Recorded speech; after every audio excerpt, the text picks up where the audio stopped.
나누겠습니다. 사사기에는 12명의 사사가 등장합니다. 12명의 사사가 등장하는데 각 지파별로 한 명씩 배출한 것으로 이렇게 나타납니다. 12명의 사사들 중에 6명의 사사들의 이야기에는 전형적인 사사기 법칙, 그러니까 사사기 사이클이 등장하는 것을 보게 되죠. 그리고 또한 불순종과 불순종의 메시지, 그러니까 순종과 불순종의 메시지가 분명하게 드러나 있다는 것입니다. 그런데 다른 6명의 사사들에는 그것이 잘 드러나지 않는다라는 거죠. 사사기의 기록 목적에 보면 여호수아처럼 순종하면 복을 받고 또 그리고 불순종하면 심판을 받는다라는 것을 가르치고 있는데, 그러므로 순종과 불순종의 메시지가 뚜렷하게 나타나는 사사들의 이야기를 가지고 뭐라고 얘기하느냐, 대사사다, 그렇게 얘기합니다.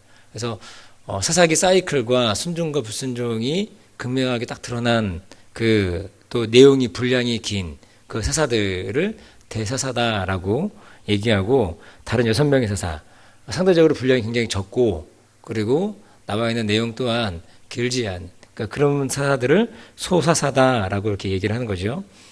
대사사들의 활동 상황은 다음과 같은 공통점을 가지고 있는데, 먼저 이스라엘 백성들이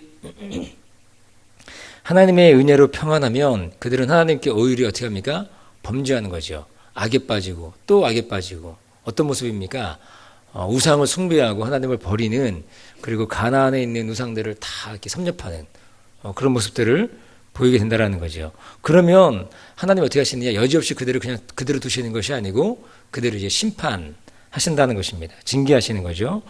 이제 그러면 어떻게 합니까? 또 이스라엘 백성들이 가나안 족속에게 또는 모압 또는 블레셋 또는 미디안 또는 암몬, 이런 많은 민족들에게 압제를 당하는 거죠. 하나님이 그렇게 징계를 하시는 거 아닙니까? 그래서 때로는 8년, 때로는 7년, 때로는 18년, 때로는 20년, 길게는 40년이라는 시간 동안에 압제를 받습니다. 이때 어떻게 하냐? 이들이 고통 속에서 하나님께 이제 부르짖는 거죠. 부르짖는 모습으로 나오면 하나님이 그들을 불쌍히 여기시고 용서하시고 구원자를 보내주십니다. 이 구원자들이 대사사로서 전쟁을 통해서 대적을 물리치고 백성들에게 승리와 평화를 안겨주는 그런 모습을 가져온다는 것입니다. 그래서 대사사들은 전쟁의 영웅들인 것을 보게 되는 거죠. 그래서 강력한 카리스마가 그 안에 임하는 거예요. 그래서 하나님의 영이 임했다, 그런 식의 묘사가 되고 표현이 되고, 실제로 그들의 대사사들의 면면을 보면은 그렇게 압도적인 카리스마가, 하나님의 카리스마가 이제 임재하고, 그리고 전쟁을 통해서 자신의 백성들을 구원하는 그 모습을 보게 된다는 것입니다. 그래서 대사사에 누가 있느냐 보면, 우리가 첫 번째, 두 번째 살폈던 이 온니엘, 그리고 에훗, 그리고 또 누가 있습니까? 드보라와 바락, 학계의 묵거이였죠. 드보라와 바락은. 그리고 기드온, 이따, 삼손, 그렇게 이제 6명의 이 사사들이 바로 이제 대사사다라고 얘기합니다. 근데 약간 학자들에 따라서 여기 대사사를 구분하는 것이 약간 좀 다르게 보는 경우가 있는데, 이 이따 같은 경우는 대사사로도 보고 또는 소사사로도 보고 그런 분들도 있고 그러더라고요. 전혀 기본적으로는 보통은 이제 6명씩 나누는 그런 모습을 보게 된다는 것입니다. 한편 또 사사들 중에 적군의 압제와 전쟁에서 백성들을 구원하기보다는 이 평화시 백성들을 다스리고 재판으로 그들을 분쟁을 해결해주는 사사들이 있었다는 거죠. 그러니까는 한 지역에 머무르면서 행정과 사법의 기능을 감당하는 그런 사사들이 있었다는 것입니다. 이 사람들은 종신직이죠. 종신직이고, 그렇게 이제 한 지역 안에서 행정과 또는 사법의 기능을 감당하는 그런 모습들을 가지고 있는 사사들이 누구냐? 그 사사들을 향해서 이 소사사다라고 얘기하는 것입니다. 그들의 이름은 이제 10장 전후에서 나타나게 되는데, 삼갈, 오늘 나오는 이제 삼갈, 그 다음에 돌라, 야일, 입산, 엘론, 압돈, 이런 이름 들어보셨어요? 사사들 중에? 사실은 저도 잘 기억 못하거든요. 그러니까 대사사들은 사실은 이제 많이 들어보기도 했고 기억하지만, 이 소사사들은 길어야 4절, 3절, 2절, 이런 식으로 등장하기 때문에 우리가 잘 사실은 모르는 모습인 거죠.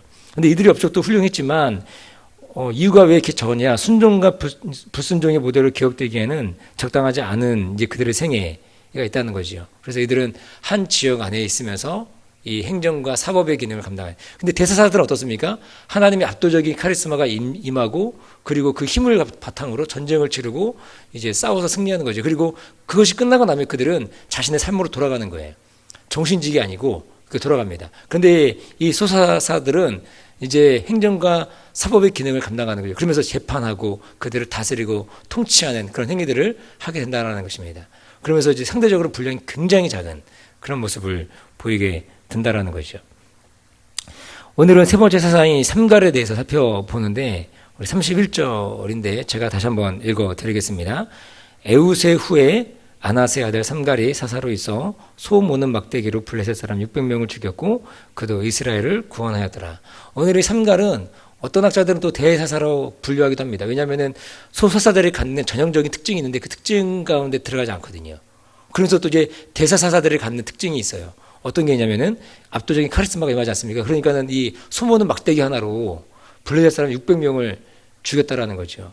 이제 그런 거 이유 때문에 대사사로 분류하기도 하지만 또 이제 많은 학자들은 사실은 이제 이 상대적으로 굉장히 적은 분량, 단 한 절에 나타나는 이 얘기 때문에 소사사로 이렇게 분류하는 모습이 있다라는 것입니다. 그래서 이 삼갈은 소사사다라는 거죠. 그래서 첫 번째로 등장하는 소사사인 거죠. 방금도 말씀드렸지만 소사사라고 하는 것은 그들의 구국행위가 무의미해서가 아니고 그들에 관한 정보가 상대적으로 굉장히 적기 때문이라는 것입니다.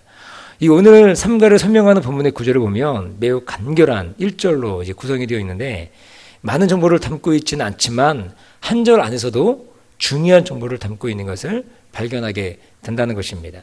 이 삼갈을 수식할 때 수식어가 무엇이냐면 나타나 있죠. 뭐라고 수식하고 있어요? 아낫의 아들 삼갈, 그렇게 되어 있는 것을 보게 되지 않습니까? 이 아낫의 아들이라는 것을 통해서 우리가 알 수 있는 것은 정보는 뭐냐면 이 사람이 이방인이었다는 것입니다. 이방인. 그러니까 원래 본토 그 히브리인이 아니고 유대인이 아니고 이 사람이 바로 이게 그 이방인이었다는 것이죠. 이 아낫이라고 하는 말은 이방신의 이름을 나타내고 있는데 이것을 알 수 있는 것은 이 삼갈이라는 사람이 아낫신을 믿는 이방인의 가정에서 태어났거나 아니면 하나님이 사용하신 그 이방인이었을 것이라는 것입니다. 이것을 통해서 우리가 알 수 있는 것은 하나님께서 사사로 세우실 때 그들의 겉모습을 보고 세우지 않는 것을 우리가 알 수 있다는 것입니다. 우리가 지금까지 살펴보았던 세 명의 사사, 온니엘, 에훗, 그리고 이 삼갈까지 보면 이들이 정말 뭐 육체적으로 또는 사람들이 바라봤을 때 정말 그 안에 내세울 만한 뭐 자격 조건이라든가 그런 것들이 스펙이 화려하거나 그런 것들이 있느냐, 그렇지 않은 것을 우리가 알 수 있다라는 거죠. 우리가 첫 번째 살폈던 온니엘 어떻습니까? 베냐민 지파 아닙니까? 베냐민 지파, 다 쓰러져가는 그 지파, 그 지파 중에서도 또 그 형제 있잖아요. 그 형제들 중에서도 가장 막내였던, 말찌였던 그 모습을 보게 되는 거죠. 에훗도 어떻습니까? 에훗은 굉장히 육체적으로 본다면은 핸디캡을 가지고 있는 그런 사람이었음에도 불구하고 하나님이 그를 사용하시는 것을 볼 수 있다라는 거죠. 오늘 심지어 이 삼갈은 어떻습니까? 외국인이었다라는 거예요. 외국인이었음에도 불구하고 하나님이 사사로 세우시는 것을 보게 된다는 것입니다. 그리고 또 뒤에 세워진 사사들을 보아도 그렇습니다. 드보라는 어떻습니까? 드보라는 여자 아닙니까? 여자인데 그냥 대장부 같은 그런 모습을 보이는, 오히려 이 드보라를 따라다녔던 그 누굽니까? 그 드보라와 바락, 이 바락이 드보라 사사의 그 치맛자락을 막 이렇게 막 붙잡고 다니는 같은 그런 모습을 보여주는 아주 멋있는 여장부 같은 그런 모습이었고, 또 입다 어떻습니까? 입다는 우리가 유명히 잘 알고 있는 사사인데 이 사람도 기생의 아들인 것을 우리가 알 수 있다라는 거죠. 하나님께서는 그들의 출신이나 외모를 평가하거나 판단하지 않으시고 자신이 원하는 자들을 세우시는 것을 보게 된다는 것입니다. 그가 심지어 외국인이어도 불구하고 하나님이 그를 사용하시는 것을 보게 된다는 거죠. 오늘 이 삼가의 특징을 자신이 가진 것을 가지고 또 불평하지 않고 최선을 다하는 그런 모습을 보여주고 있다는 것입니다. 오늘 그가 가지고 나가 싸우는 무기가 무엇입니까? 소모는 막대기죠. 소모는 막대기 하나로 이 블레셋 사람들 600명을 쳐서 죽이는 그런 모습이 있다는 거죠. 이것은 소들을 인도하기 위해서 사용되는 막대기인데 제가 주석을 보니까 2m에서 3m 정도 되는 좀 큰 그 막대기라는 거죠. 그러니까 이 막대기를 자유자재로 자를 수 있다라는 거 하는 것은 무엇입니까? 그 안에 이것을 가지고 부단한 노력과 그런 연습을 했던 것을 우리가 알 수 있다는 것입니다. 그래서 삼갈이 사용한 막대기는 어디서나 구할 수 있는 평범한 것이었죠. 마치 그의 출신이 평범한 것과 같이 말입니다. 그래서 하나님은 그를 사용하셔서 하나님의 뜻을 이루시는 일에 쓰셨다는 것입니다. 우리 또한 평범한 삶을 산다 할지라도 우리 삶 가운데 하나님이 임하시고 우리가 하나님과 동행한다면 하나님 우리를 사용하실 줄로 믿습니다. 그래서 삼갈과 같이 평범한 인생이다 할지라도 하나님이 쓰시는 사용하시는 그런 인생이 되시기를 축복합니다. 삼갈은 한 줄로 평가되지만 그의 평가에 하나님은 이렇게 설명하시는 거죠. 보니까 뭐라고 하십니까? 그도 이스라엘을 구원하였더라. 딱 한 줄로 얘기하지만 짧게 말하지만 그도 이스라엘을 구원하였더라. 우리를 통해 일하신 하나님을 기대하며 찬양하며 살아가는 오늘 하루의 귀한 삶이 되시기를 주님의 이름으로 축원드립니다. 기도하겠습니다. 좋으신 아버지 하나님,